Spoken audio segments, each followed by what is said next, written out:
Hello, my name is Martyr, and welcome to the episode of Let's Play the Banner Saga, and thank you for watching. Last time, things are just bad. We're out of food. We got into an unnecessary fight here at this village, and there's like one survivor, and he's crazy and old. But apparently he's running a market of useless items, so whoop-diddy-doo. Even the godless will hesitate to strike down Loon's mother's chosen few. I don't even know what that means. That means like... So yeah, we're just in a crappy situation. But we're pushing along. We're chugging along. And this is... Now we're going to talk to Nid. I don't know if we've ever spoken. She's hot. I'm Nid, your rook. I know. We've actually been traveling together for a long time. Isn't it strange how you can be so close to people and not know them? Every day I pass people I swear I've never seen before. I wanted to thank you for letting me join you. Have you always been such a good shot? Honestly, I never even tried before Oddleaf made me. I spent my whole life making clothes, cleaning. Oddleaf's good, but I don't think it was all her doing. It feels right. I just look where I want it to go. Anyway, I feel better. The caravan, the people worrying all day and making problems. Sometimes they really stew in their misery. I'm glad I can do something helpful. Where are you from? I don't think you're from Saga. I knew most of the people there. No, I had a house in Frostveld, but we were driven out when the dredge started to show up.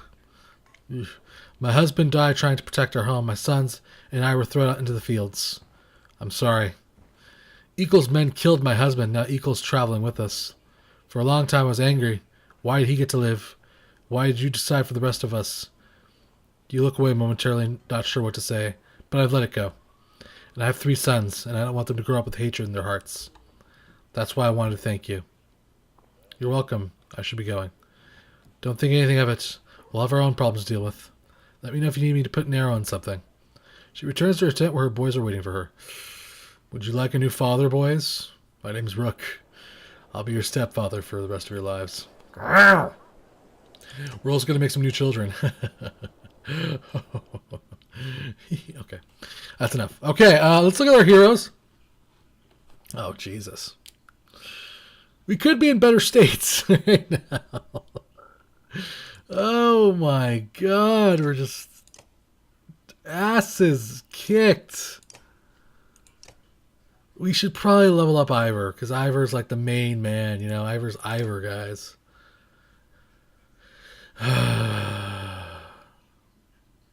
Okay. So here's what's going to happen. This guy got really jacked up. So we're going to take him out for a little while. Because I can't afford to rest. Not right now. He's being replaced by Eichel. We're going to level up Iver. I know. Well, I could always save the renown. You think I should?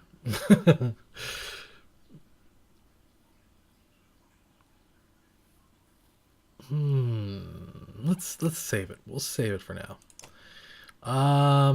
Hogan is hurt. He can be replaced by Kroom here.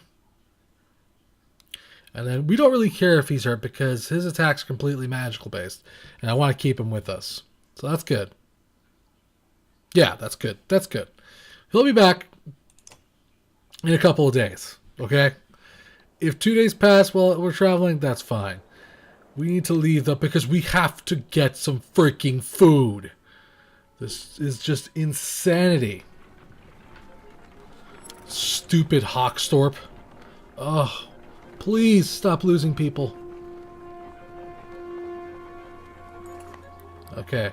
The sounds of skirmish alert you to a Varl surrounded by half dozen armed fighters. One man spots you and shouts, "Leave us to our business. This Varl killed my father without reason." The Varl is about to respond when a man attacks. The giant squats the blade aside and silently watches for the next assault. Let's see what the Varl has to say. The Varl shrugs as if unconcerned, saying, "This one's father and I had business deal. He lied. Now he's dead." "Lies," shouts the man. "You murdered him over a lie, you coward." The men wildly attack the Varl, who deflects them well enough, but you're so certain of how long you can keep it up.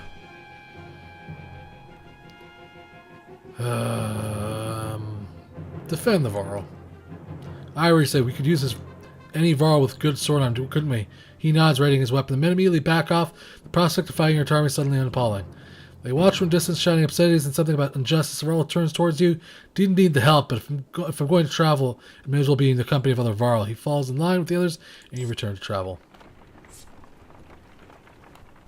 Cool! Oh, come on, please! Food! What? What is this? The music just changed. Another freaking Godstone. The last one screwed me over.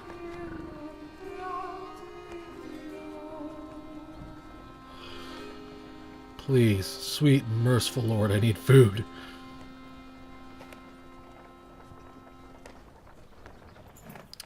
The Godstone for Ygritte, goddess of knowledge, looks on as the caravan takes a much-needed rest. Iver shoos more children away from solitary Dredge, Slinger lying dead beneath the stone. Should we be worried about that, you ask Iver, pointing to the Dredge body. I don't think so, he replies. Still couldn't hurt to have a few guards look around. Hours pass without warning. Inspect the Godstone. Ygritte's Godstone is carved with ancient runes which don't make much sense to you, though Ivan tells you some of the menders have deciphered them. It's how the menders learn the language of the gods. Past the largest stone, a long series of slabs contain more writing all the way down the hill. The odd thing he tells you is that the writing occasionally changes depending on who is reading it. Usually it describes the history of the gods, but it can be all about nearly any topic. Sadly, Ivan doesn't know how to read it himself. Juno could, he says. Pack up and move on. As you're ready to depart, you hear screams from near the main god. So the same boy still cares about the dead Dredge before shrieking and pointing. From what you think, it must not have been dead, but then you see that they have opened a wrapping that was in the Dredge's hands.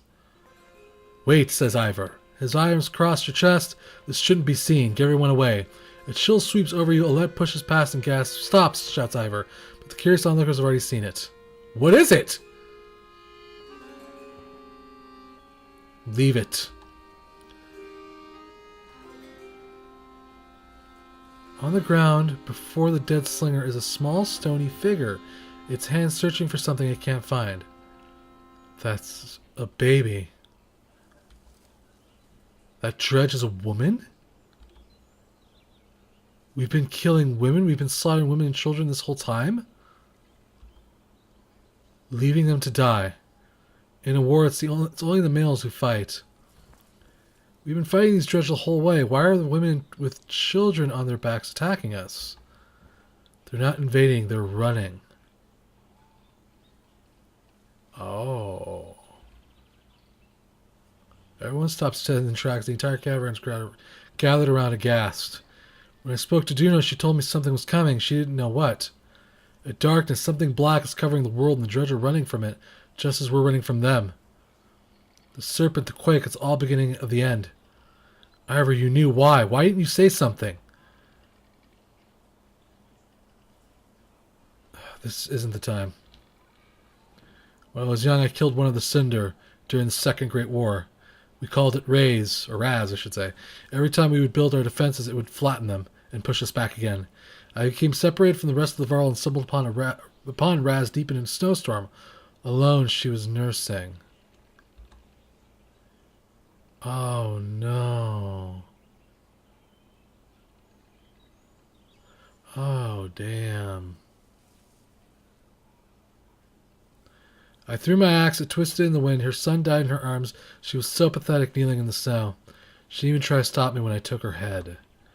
That's how I killed Asunder. When I found my way to Grofheim, the Varl wanted to make me a Kinder, next to be king. I left, walked until I ended up in Skager, where no one knew what I had done.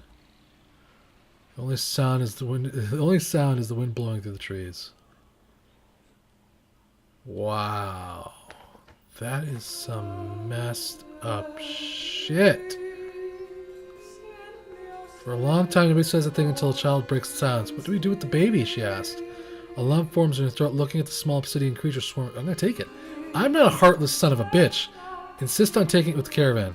You argue strongly for showing mercy and humanity. Some of the women in the caravan hesitantly agree to take in the Dredge infant, while others are fierce about bringing it along. Only after one of the women comes to you, swaddling was being held by this, she says. Giving you a hairpin looks distinctly un-Dredge-like. An inscription on the silver almost slips your notice.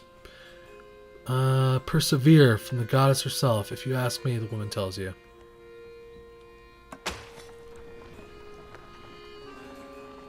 Really? Maybe the Dredge aren't as evil as we make them out to be. Damn. They're just running. That is a messed up story Iver just told us, man. Wow. It was a woman he killed. That's so crazy. You're making the usual rounds when you hear a rather loud debate coming from the area the Varl have gathered. Iver joins you as you approach. Oh, shit. Ubin, you're letting me know for falling asleep and dying in a corner of a meat house than battling asunder? Okay. No, I'd rather be known for not dying. Blech. Don't even know what you're worried about. I did this 100 times in the Great Wars. Take some warriors, plow headfirst into the dredge, then follow you into the hills. Get lost.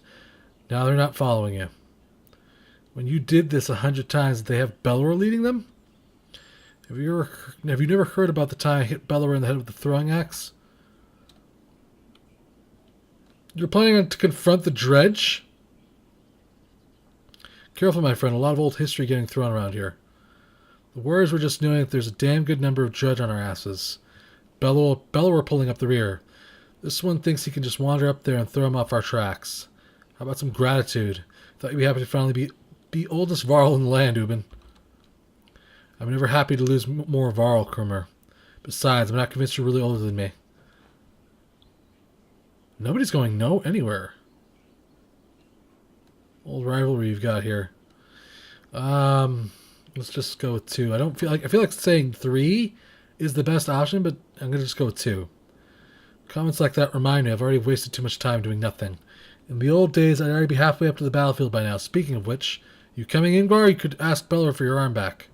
Don't think so. Not exactly in the mood right now.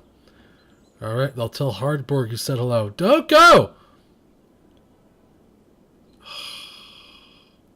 He's dead. Krumr and a good many Varl warriors head out toward the growing army of Dredge. You're dead. Is he going to come back? He always has before. But this time feels different, I fear.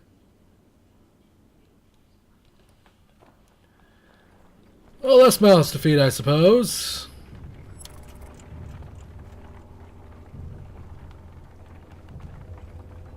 Can we please? Please? Food? You're in a forest! Go hunting! What happens if we hit camp?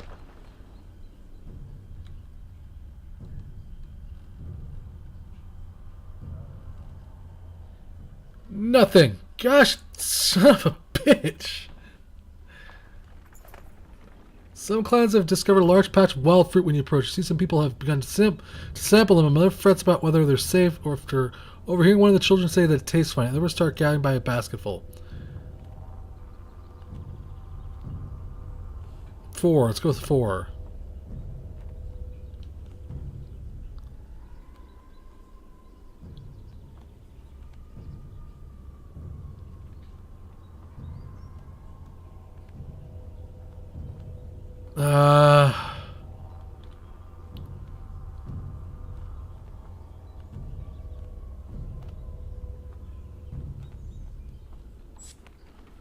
Cool, we got a day's worth of supplies. 2 days worth of supplies. Alright, sorry, I should have read that out loud. Basically, we just gathered some supplies. Gather around, doubters, echoes a shout in the distance as Krumr and his band warriors break through nearby foliage and behold the invincible Varl. The caravan is thrilled to see Krumr return safely. Did the plan work? Asks Ubin. Work, responds Krumr. Of course it worked. Same old dredge. Should be another day or two, at least before they ever find their own asses. And if you apologize, I'll tell I found these, Krumr says, tossing a pair of leather gloves that look big enough for a Varl. He leans in close, whispering so Ubin can hear, had something to do with a raven's nest and a hair tie. Alright. We're approaching a town of Sigholm. Isn't that where we're supposed to go? Yes! We fear the worst. The once calm lake surrounding it now looks like a bowl that has been flipped. Proud homes sinking into muddy water. The sight of that to quake, What has the rest of the world become on the other side of those mountains? A giant shithole. Just saying. I wanted to get there as fast as I could, man, but just we had no food, we had no supplies. We got plenty of renown now, so if we can find some food, we can level up some people and get some food.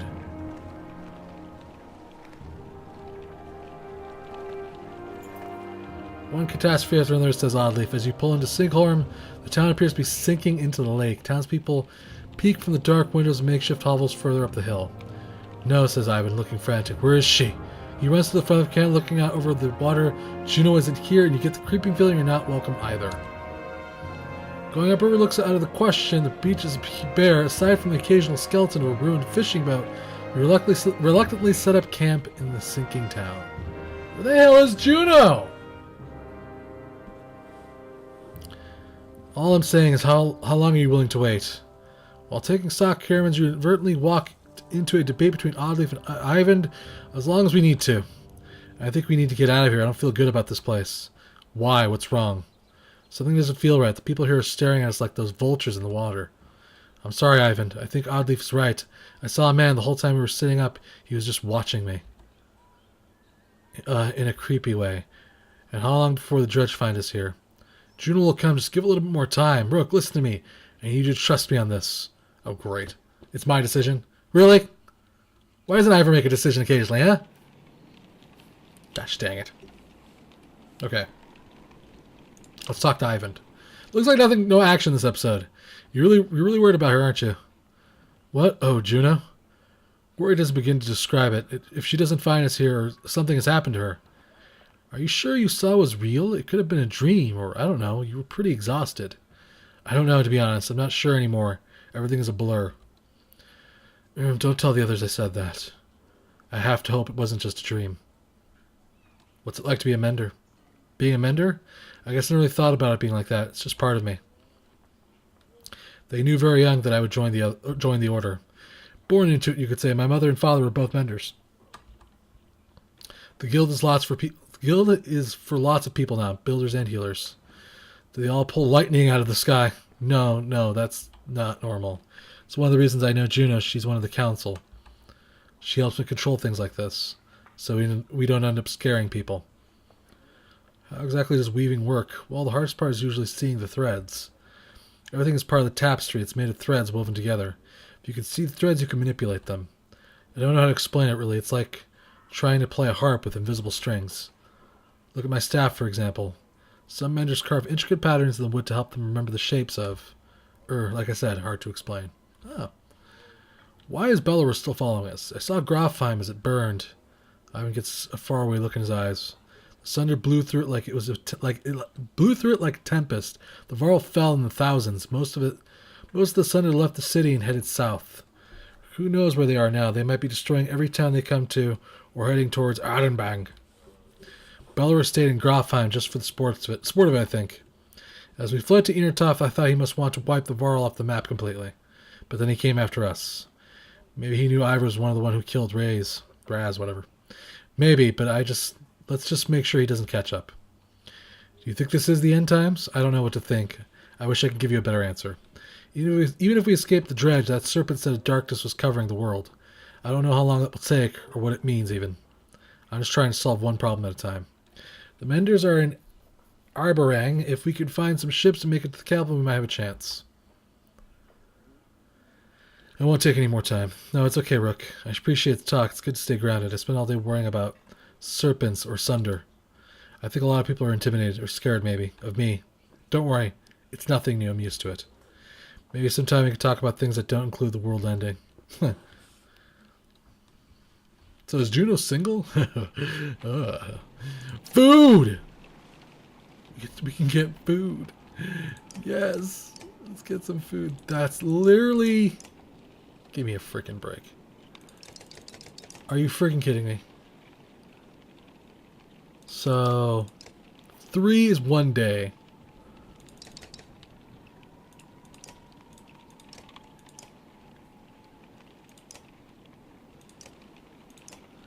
4 days of food?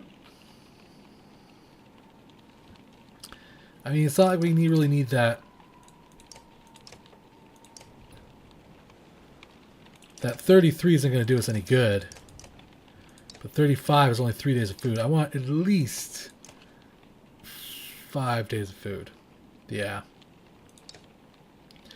Okay, so we got food. Let's go to our heroes. We might want to buy some more food if we plan on waiting. Hogan's back in. Good. We also got some new items, apparently. What is all this stuff? Silver brooch. 1 strength deflected. Gives it... Ooh. Alright. And Doondir's hand. Wow! Nobody can use that except the freaking healer.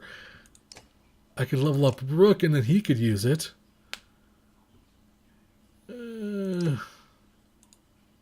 That seems selfish, though. I don't know. We're going to have to decide.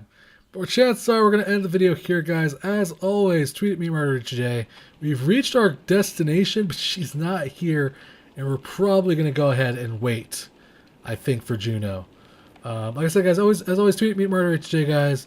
Hope you've enjoyed today's episode of the Banner Saga. We learned quite a bit of devastating knowledge about the Dredge and the fact that we've been fighting women and children up to this point, I guess. It's kind of crazy stuff. And we will see you next time.